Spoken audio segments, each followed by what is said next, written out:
Okay, so I'm going to put a link to this video both on my Facebook post and on my YouTube channel description because this is a prime example of why MGTOW, or purportedly the male equivalent of the feminist movement, is on the rise and becoming more popular. I don't think a lot of people understand that feminism is a reaction to perceived oppression. MGTOW is a reaction to actual harm done to men. So you have a lot of these men have been married. They married a manipulative, conniving, mentally ill woman, and when the divorce kicks in, it's been 10 years or less into their marriage. You know, they now have to pay half of their wage or more for the rest of their lives in alimony. Um, the kids are going to grow up without their father being around. Usually he gets demonized because the woman's already manipulative and conniving. You know, she's already never going to admit that she was actually the cause or the problem in their breakup. And this is a trend actually becoming very common amongst Western women. And I don't think a lot of women appreciate that they are parroting this behavior and thinking that it's normal. They're thinking it's okay, and that, you know, somebody is still going to marry them even though they behave this way. And that's simply not true.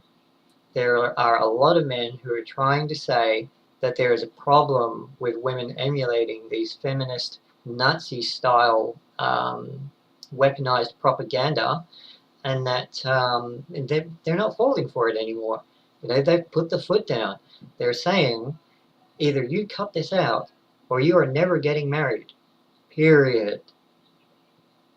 Now, I can understand where they're coming from, because even though I haven't been married, even though I've only had the one long-term relationship, that was with somebody I knew was probably mentally ill from the beginning. You know, I don't blame her.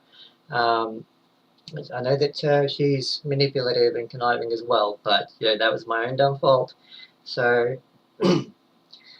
I actually came out of it in pretty much the same circumstances as before I went into that relationship. A lot of men who are moving towards MGTOW now they're hurt. You know, they're scarred, they're insecure. So they're talking about the behaviors of all women, but realistically their problems are women like this one, because this is where it all begins. This is the kind of radical feminist Nazi agenda propagandist who has convinced many women in Western society that this behavior is okay and that it's normal and that it should be replicated. I'm not actually going to play this video because it would take too long. I'm just going to leave some reference points here and show you exactly what I'm talking about, because here at the beginning of the video she makes a reference to some radical feminazi dance which is condescending and insulting to men. Then she goes on to say that she's a Beyonce supporter who is a literal Nazi and has threatened to blow up the White House because she claims Donald Trump is sexist, even though Donald Trump was the first to appoint a female CEO. You know, the opinions of these nutjobs is nowhere even remotely based in reality, and that's a problem.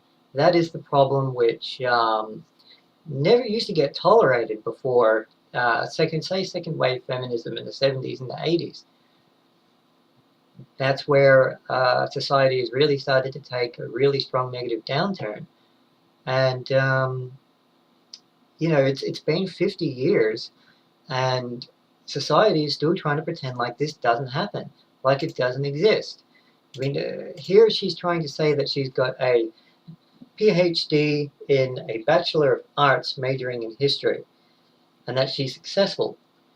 And those two terms, those two claims are mutually exclusive. You cannot be successful, period, and have a PhD in history, period. A Bachelor of Arts degree is the bottom of the barrel. It's the lowest of the low. Even museum curators who have a PhD and a Bachelor of Arts majoring in modern history or whatever else make less than a tradesman. They make less than successful retail upsellers. You know, they only make about $100,000 a year. It's a pittance. It's chump change. So that's already an area where she refuses to face reality. She refuses to face her own faults. But then she says she's happy. I mean, these do not look like the faces of a woman who is happy in her job, happy in her life, happy in her livelihood. I mean, she comes across as very sarcastic, very passive-aggressive, very high maintenance, whinging, nagging, etc. And men just aren't going to put up with that. I mean, she tries to say it multiple times during the video that she's active, that she's outdoorsy. I mean, does that look like the body of a woman who does regular exercise? This woman is completely nuts. She admits it too. She starts off saying that this is what she wanted in a future husband. All these things. And that she doesn't have ridiculously high standards. Some of these things even contradict each other. Like, not a jerk and ambitious and hardworking. They're usually mutually exclusive, because to be ambitious, hardworking, and successful, you have to be an asshole these days. You have to be a jerk to your inferiors, to your customers and consumers. Now, you basically have to try and sell the worst crap on the market and upsell it and say good things about it like it's the best thing since sliced bread. That's what being ambitious and successful means these days. That's why I am not considered ambitious, because I won't do it. Same thing here. She wants him to be smart and educated, but and laid back, but also ambitious and hardworking. You know, these things again are mutually exclusive. And when she says, you know, that she wants somebody outgoing, who likes hiking, can fix cars, has a boat, you know, all this other outdoorsy kind of stuff that she doesn't do herself, this is the mark of a legitimate nut job.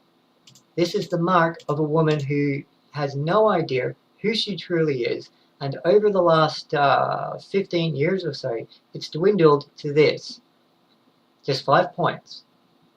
She's realizing that her expectations are unrealistic, and she has to drop it down to this. And still, 4 of these things are shallow.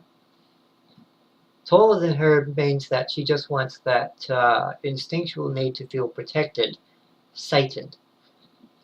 That's it. That's pretty shallow. Then she goes on to say that she wants somebody who shares her political beliefs. Now, when you're a raging feminazi, usually that means she just wants a beta male cuck who is going to capitulate to every one of her views and her beliefs. So she doesn't actually want a marriage.